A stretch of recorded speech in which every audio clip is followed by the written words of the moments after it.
live in HD. You're watching WDEF News 12 this morning with Brianne Newton, Joe Legee, and Chip Chapman with weather.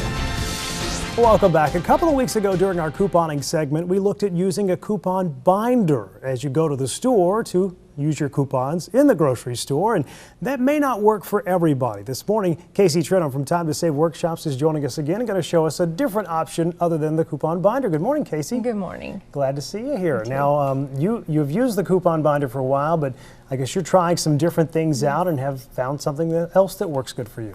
Right now, my life is crazy, and so I have to do what works for me.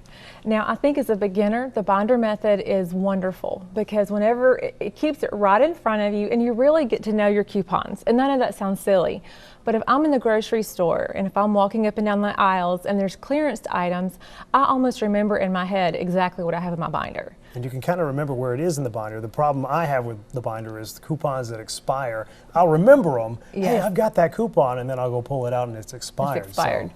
Yeah, usually with a binder, whenever I would put new coupons in, I would just pull other ones out as I went through it, but for me right now, for this season of my life, I'm doing something called the whole insert filing method. All right, how does that work? Okay, the way that works, and I have actually Sunday's newspaper, and I have a folder and I date it with a date for that week.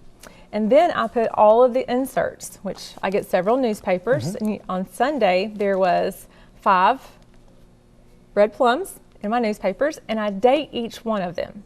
And the reason I date it is because if something happens and it gets put into another folder, or when I start cutting it up.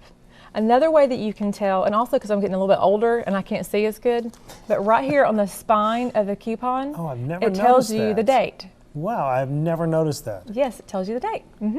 But sometimes that's hard to see when you're getting old like me. Anyway, so I put that in my folder. Make sure to always look through Parade Magazine, USA Today Magazine, because yesterday there was also a coupon for South Beach bars. So I would cut that up and I would also put that in my file. And then here I have all the coupons from this year, from the 8th of January, and then I would just put it in the very back. Now, what's the advantages of doing it like this instead of just clipping them out and putting them in the binder? Well, this way I don't clip it out until I need it. Like if you've looked at our matchups, it would say, for instance, like whenever I went to CVS last week, it said Vaseline coupon and it was in the 219 RP. And so what that means is that I need to go to 219 Red Plum. Red Plum, RP is Red Plum, and look for that coupon.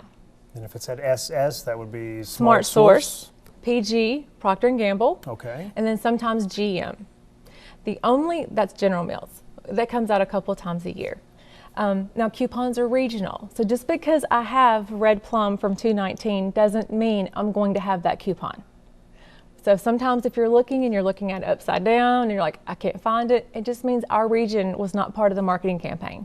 Now how do you solve the issue of the expiring coupons? Because I see here, like this one, you've got a file folder from January 8th. So I would imagine there are several in here that are no longer good. What happens is usually I will go through probably at the end of this month and I will pull out everything in that is already expired. And then depending on how much is left, I'll go ahead and cut those out and go ahead and put those in my little tubs. And that's where I also keep my internet printables.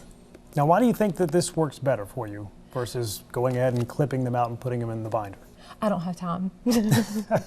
So this is really more of a time management system. It really is. I mean, I've done couponing for long enough now where I don't have to have my binder with me. If I miss a sale, I'm okay with that. Yeah. For this season of my life, I do what I can.